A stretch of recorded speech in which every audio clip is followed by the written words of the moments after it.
Hello, children. Today I am going to do the poem The Darkling Thrush by Thomas Hardy for ISC Class 12 students. Those who will be appearing for their board exam in 2024, they have these five poems in their syllabus, and out of them, the first one is The Darkling Thrush by Thomas Hardy. So let's do this. So, children, as you can see, the picture of this bird. This picture is of none other than the thrush only, as the poem titles, The Darkling Thrush. So, thrush is actually a singing bird. As you can see, it has this brown colored body and spotted body as well. And darkling here refers to darkening. Darkening means in the dark. All right. So this poem is written by Thomas Hardy. We need to understand about him as well. Thomas Hardy was one of the most prolific English novelists and poets of late 19th century. Now, something is very important here, and that is 19th century, because we need to understand about this era also if we want to understand the background of the poem. His work reflects the social and moral concerns of his age. In this poem, also, you will come to know how he is very much concerned about moral issues and social issues of the society. Hardy's lyric poetry is widely known. He rejected the Victorian belief of a benevolent God, and much of his poetry reads as a sardonic lament on the bleakness of human conditions. Now, let's discuss about the poem. First of all, The Darkling Thrush is a nature poem. Why nature poem? Because it is through the nature only that the poet is describing his feelings. So the poem describes a desolate world which the poem's speaker takes as a cause for despair and hopelessness. We'll see that there is a dull and dejected atmosphere and mood that has been created by the poet. The speaker is in a very dejected mood. He finds everything gloomy. He finds everything dull. Why? Because he feels hopeless also. However, a bird, that is the thrush, burst onto the scene singing a beautiful and hopeful song. So hopeful that the speaker wonders whether the bird knows something that the speaker doesn't. Written in December 1900. Please mind, December 1900.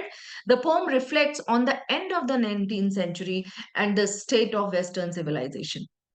Now, December is the last month of the year. So the year is ending. And with the year, century is also ending. And this end of century, the poet reflects as a decline in Western civilization because people were losing their moral values.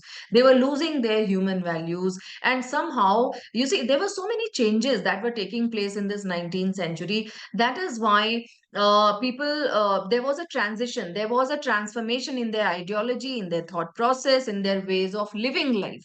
All right. So somehow they were moving towards industrialization. Somehow they were becoming more scientific, logical, and rational in their thinking. And at the same time, they were losing their traditional way of living. Okay. The desolation of the scene the speaker sees serves as an extended metaphor for the decay of Western civilization, while the thrush is a symbol for its possible rebirth through religious faith. So, in that bleak atmosphere, when the poet finds that everything is dull and gloomy, somehow after listening to the song of the thrush, he finds a hope. He sees a hope that why is it he is considering it only as the end of the 19th century? Somehow it can be taken as the beginning of a new century as well. So that hope occurs in him only through the song of this thrush. So, if we talk about the theme of the poem, the poem is about nature and decline of human civilization. The Darkling Thrush appears to be a poem about a winter landscape, which the speaker describes in considerable detail. On a symbolic level, however, this landscape is an extended metaphor. That is why it is associated to nature. Its bleakness and decay reflect the state of Western culture at the end of the 19th century. The speaker describes the Western culture in a state of desolation. It seems to be damaged and dead, without the possibility of rebirth or resurrection. In this sense, the poem is both an elegy for and a rejection of that culture, providing a subtle critique of the way that the West has failed to take care of its own natural and cultural resources. Now, if we talk about the background of the poem, Please understand, we need to talk about this 19th century, this era. During Hardy's lifetime, there were exceptional socio-economic, political, and philosophical changes to the traditional English way of life. The Industrial Revolution, a main reason, which began around 1780 but picked up speed in the first half of the 19th century, brought wide scale technological and manufacturing innovations. Many ordinary people saw an increase in standard of living by moving from the country to crowded cities, even in the dangerous work conditions of textile factories and coal mines. This new reality of machines and factories and the billowing pollution they produced felt as a violent odds with the natural world. So somehow people were losing, they were giving up their traditional way of living. They were moving towards cities. They were moving towards industrial revolution where much of use of machinery was taking place, and this way somehow it shook their own way of living naturally, okay, with nature. Technological and scientific innovations also threatened traditional understandings of religion and philosophy. Charles Darwin's theory of evolution, for example, made nature, which poets had previously romanticized, seem more callous, random, and cruel. So the poets, philosophers, writers of that time were much concerned and were much worried. Why? Because people were losing their faith in religion. They were losing their faith in gods and goddesses. And they were becoming more logical, scientific in their thinking. And somehow, this Darwin's theory of evolution shook them personally.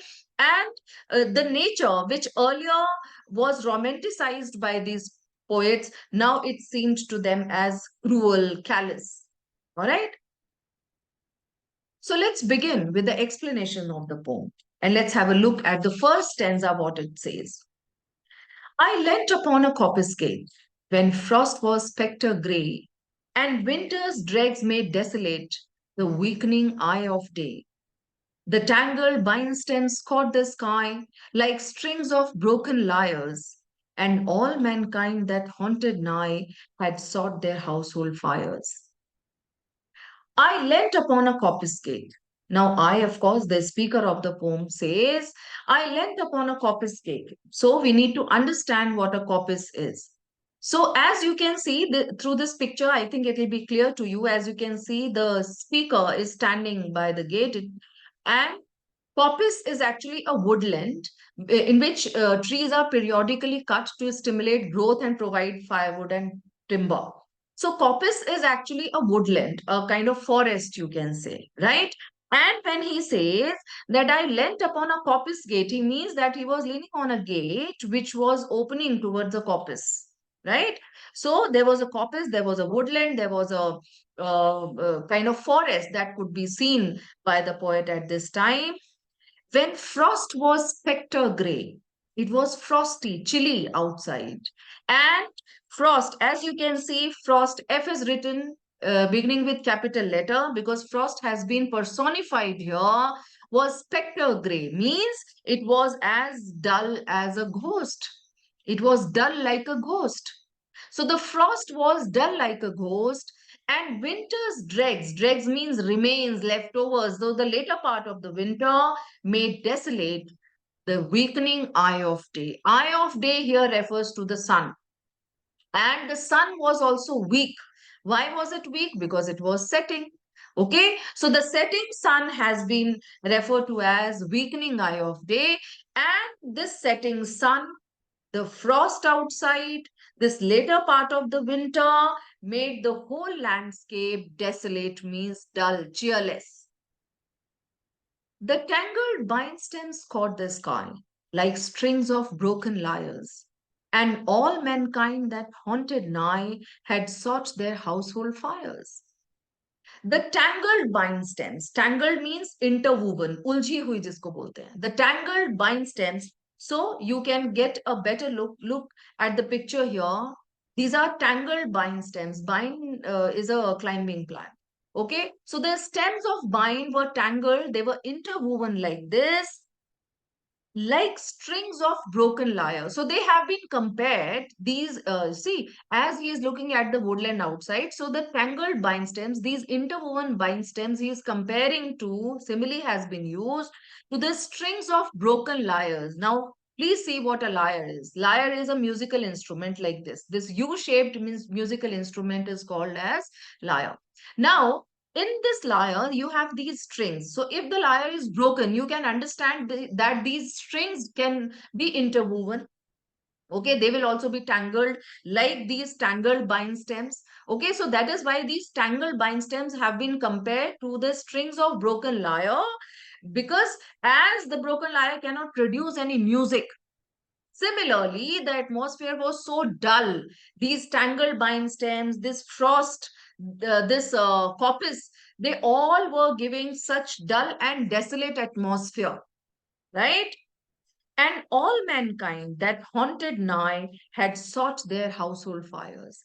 And all mankind, all human beings that haunted, that visited nigh, nigh means near, those who visited nearby had sought, they have returned to their household fires. They have returned to their houses by the fireside at their houses. All right, so nobody could be seen outside. When he was leaning on the coppice gate, he found that it was frosty outside. It was extremely dull. The frost was as dull as a ghost. The later part of the winter has made the whole landscape dull because the sun was also setting, so there was no light. And these tangled bind stems seemed to him as they are the strings of broken lyres, so there is no music, there is no cheer, there is no joy. And all human beings, those who must have visited nearby, they have returned to their houses by the fireside. I hope it is clear. The land's sharp features seemed to be the century's corpse outlined, his crypt the cloudy canopy, the wind his death lament. The ancient pulse of German birth was shrunken hard and dry, and every spirit upon earth seemed fervorless as I. The land's sharp features, prominent features. So he is actually talking about the landscape, which seems very dull and desolate to him. And the prominent features of the landscape, they can be hills, they can be trees. So as we can see in this picture also, so this landscape, so the outlining, the prominent features of the landscape seemed to him as centuries corpse outline. Century again, C capital, means century has been personified. Corpse is the dead body. So the prominent features of the landscape seemed to him as if it is a dead body of the century which has been laid out for burial. Outlined means laid out for burial. It has been kept outside for burial. His crypt, the cloudy canopy. Now, crypt is the tomb. Tomb is a place of burial. His crypt is the cloudy canopy. Canopy is the covering. So that dead body has been covered by the clouds. All right, at its tomb. The wind its death lament. And the sound that the wind produces while blowing is as if it is lamenting over the death of the century. All right, lamenting means feeling sad. So the song which is sung at the time of death. So the kind of sound which is produced by the wind seems as if it is the death lament of the century. So you can see the kind of mood that the speaker has at this time. He has no hope. He is so feeling so dull, depressed, dejected, gloomy. All right. The ancient pulse of German birth was shrunken hard and dry, and every spirit upon earth seemed fervorless as I. The ancient pulse of German birth. Pulse, see, we can say when we are alive, if we have pulse. So pulse is a kind of rhythm of life. German birth here refer to life cycle. So the ancient pearl, the old pearl's rhythm of life cycle was shrunken hard and dry. It seemed dry to him. It seemed as if it is shrunken. It has become smaller. So in a way, it was slowing down considerably. He felt that the ancient rhythm of life cycle is slowing down considerably. That cycle is slowing down, and every spirit upon earth seemed powerless as I. And every spirit on the earth seemed to the speaker as fervorless. Fervorless means without any passion, without any enthusiasm. As I. So, without any excitement or passion. It seemed to the speaker that everything on this earth is without any excitement or passion as he himself was feeling. All right. So these two stanzas, first two stanzas, these two stanzas actually tell us about poet's feeling when when he was extremely dejected. But then, at once a voice arose among the bleak twigs overhead in a full-hearted even song of joy illimited. An aged thrush, frail, gaunt, and small, in blast beruffled plume, had chosen thus to fling his soul upon the growing gloom. Now, contrary to the mood of the speaker, contrary to the landscape which seems dull and dejected, suddenly the speaker hears a voice. A voice arose among the bleak twigs overhead. Bleak means dark and dull. Twigs are the branches of the tree overhead, over his head. So he was standing, and suddenly overhead he heard a voice which was coming from these bleak twigs, from these dark and dull branches, in a full-hearted, wholehearted, even song. Even song means evening song of joy illimited. Illimited means infinite, boundless joy. Now, the poet who is feeling so sad, full of despair, dejected, hopeless, suddenly he hears a voice which is like an evening song, like a prayer which is made in the evening of boundless joy, which is completely in contrast to his mood. And when he saw, he found an aged thrush, frail, gaunt, and small. Aged because of old age, frail, very weak, gaunt, thin, small in size, in blast beruffled plume. Plume is the feathers. Blast beruffled, blast is storm. Beruffled means disordered. So the feathers of this bird were also disordered due to a storm. What does it show? It means that the blast is actually a strong gust of wind, kind of storm. It means that the bird has faced an adversity. It has faced a difficult situation. It has come across a storm. And though it is so weak, it is aged also, it is weak also, it is small also in size, and it has come across this storm as well.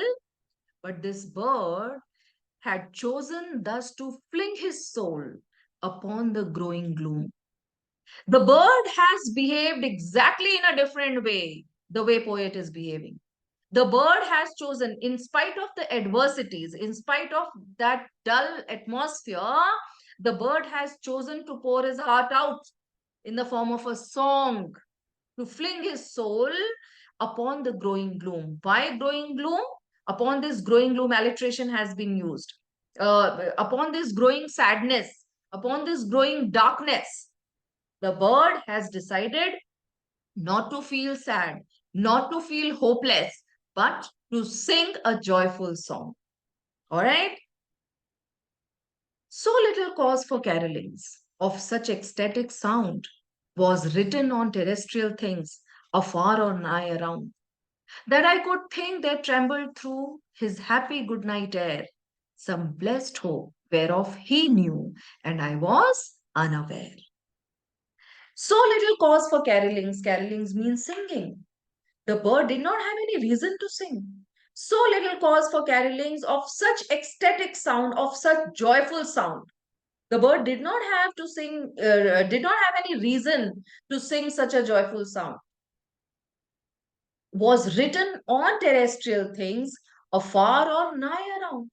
The speaker says that there was no reason that was written that could be found on terrestrial, on earthly things afar, whether they are distant or nearby. Nigh around means nearby. Whether they are distant or nearby, earthly things had no reason to be joyful. There was no reason for the bird to sing joyful song. That I could think there trembled through his happy good night air. The poet could not think what could be the reason for the bird, or what kind of happy good night air has trembled on the earth that has given an inspiration to this bird to sing. Okay, the poet could not understand that. The speaker could not understand that. Some blessed hope. But then he realizes that some blessed hope whereof, of which he knew, he here refers to the word, the thrush, and I was unaware. Some blessed hope that the thrush knew about, and the speaker was unaware. So, what does it mean? It means that the poet is not able to understand that with the end of the century, there is birth of a new century as well. Okay, he is taking it in a negative way. So, what does the poem teach us? The poem teaches us that it is depressed. It is so easy to be dejected. Whenever we see any negative thing happening, first of all, the negative thoughts start coming to our minds. We have to tune ourselves to start thinking positive, isn't it? So, choice is ours. How we want to take life. You see, whenever we have hardships, whenever we have adversities, whenever we come across any kind of change in our life, we come out of the comfort zone. Okay, the way the bird has also faced adversities. The bird also had a reason to be sad, but it did not decide to be sad. It decided to be happy. It decided to sing a song of joy. All right. So this is what he says. When he talks of hope, see, somehow he believes that it is the religion, it is the God, it is the belief in religion, it is the belief in gods and goddesses, that it is the faith in God that can actually take the people out of this difficult situation. All right. Why? Because Christianity is based on three things, that is faith, hope, and love. Okay, so he is talking about this factor of hope over here. So there is some hope which the bird was able to know, but the speaker wasn't. All right, so I hope you have understood the poem. And if you have any queries, if you want to discuss anything, you can always write it in the comment box. I will definitely answer that. Don't forget to subscribe my channel. Thank you. Bye bye.